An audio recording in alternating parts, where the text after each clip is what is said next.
C'était le tueur le plus élégant que j'ai jamais vu. Avant de traquer sa cible, il mâchait toujours un chewing-gum. Quoi qu'il arrive, il devait garder son charme mortel. Après avoir essuyé son peigne avec un mouchoir, il prit son arme, se retourna et s'adressa à l'homme caché dans les toilettes. Restroom. So, Mr. Tynes, shall we?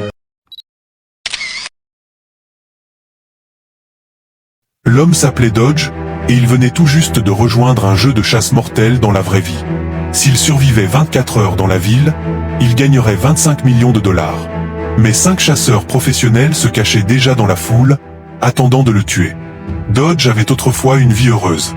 Sa femme était enceinte et ses affaires prospéraient. Il avait investi dans un immeuble commercial, mais lorsque le financement s'effondra, le projet fut abandonné. Il chercha de nouveaux partenaires partout, mais personne ne l'aida. Puis, les choses empirèrent. À l'hôpital, on lui annonça qu'il avait un cancer en phase terminale. Son temps était compté. S'il mourait ainsi, il ne laisserait à sa femme et à son enfant à n'être que des dettes et de la douleur. Désespéré, il se souvint qu'un agent d'entretien de l'hôpital lui avait un jour donné une étrange carte de visite. Cette carte le mena à une société secrète. À l'intérieur, un assistant l'amena jusqu'au patron. Celui-ci, chaleureux et poli, lui exprima sa compassion, puis lui demanda s'il voulait participer à un jeu spécial.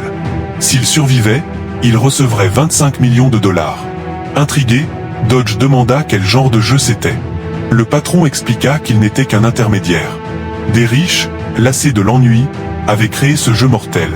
Les règles étaient simples, Dodge devenait la proie, et 5 chasseurs devaient l'éliminer dans la ville. Ils pouvaient utiliser toutes les armes sauf les armes à feu, et Dodge n'avait pas le droit de demander l'aide de la police. S'il enfreignait les règles, le jeu ne s'arrêterait jamais avant sa mort. Au début du jeu, 50 000 dollars seraient immédiatement versés sur son compte. Pour chaque heure supplémentaire de survie, encore 50 000 dollars seraient ajoutés, jusqu'à atteindre les 25 millions.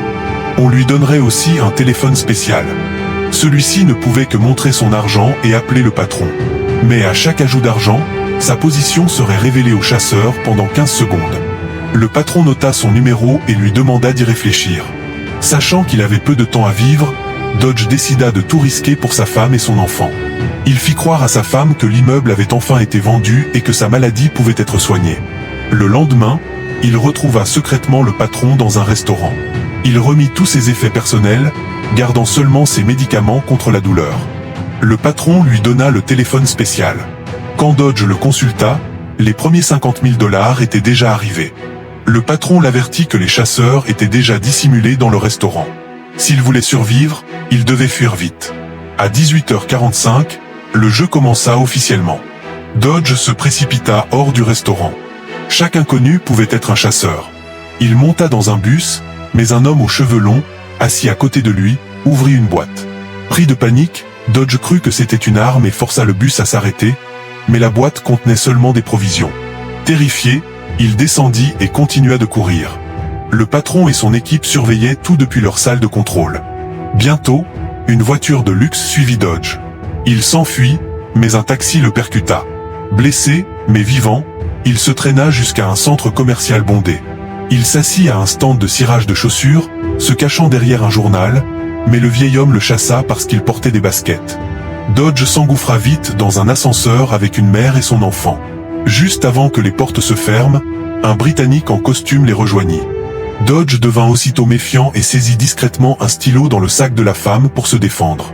Au 20 étage, le Britannique sortit avec la mère et l'enfant, et Dodge soupira de soulagement.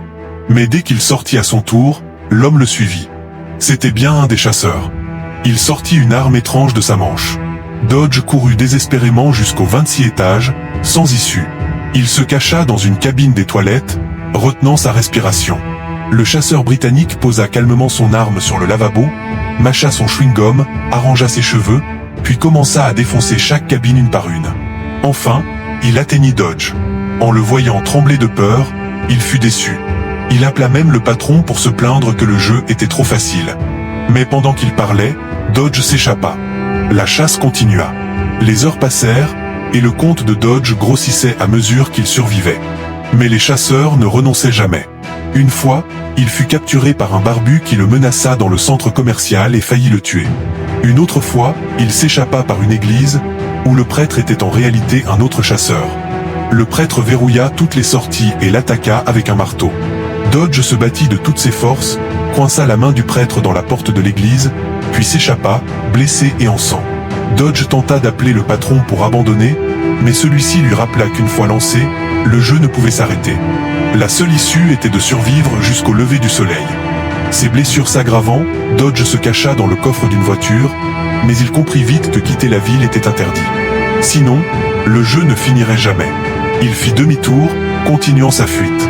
En chemin, il croisa des familles et des enfants, ce qui lui rappela sa propre femme qui l'attendait. Il faillit craquer, mais continua d'avancer. Les chasseurs l'attaquèrent encore, à moto, en bateau, dans des ruelles, et même dans le métro. Chaque fois, il échappa de justesse, tantôt par chance, tantôt par ruse. Lors d'une confrontation, il découvrit la vérité, il n'avait jamais été malade. Le rapport médical était faux. Le patron l'avait piégé pour qu'il participe au jeu, allant jusqu'à soudoyer son meilleur ami pour le droguer en secret. Fou de rage, Dodge comprit que tout était une machination. Mais il était trop tard, la seule façon de sauver sa femme et son enfant à naître était d'aller jusqu'au bout. À la fin, Dodge prépara des pièges dans une usine abandonnée. Les chasseurs arrivèrent un par un, le Britannique, le barbu et une tueuse. Dodge se battit de toutes ses forces. Même son ancien ami apparut, partagé entre trahison et regret. Des explosions et des flammes remplirent l'usine tandis que Dodge livrait son ultime combat. Enfin, il ne resta que le chasseur britannique. Il coinça Dodge sur le toit. Alors qu'il s'apprêtait à le tuer, le soleil se leva. Le jeu était officiellement terminé. Fidèle à sa parole, le Britannique arrêta son attaque. Levé du soleil, la chasse est finie, dit-il avec son habituelle élégance, avant de saluer poliment la femme de Dodge et de partir. Quelques instants plus tard, Dodge reçut un appel du patron. Tout l'argent, les 25 millions de dollars, venait d'être transféré sur son compte. Après une nuit de sang, de peur et de survie, Dodge retrouva enfin sa femme. Leur cauchemar était terminé, et une nouvelle vie les attendait.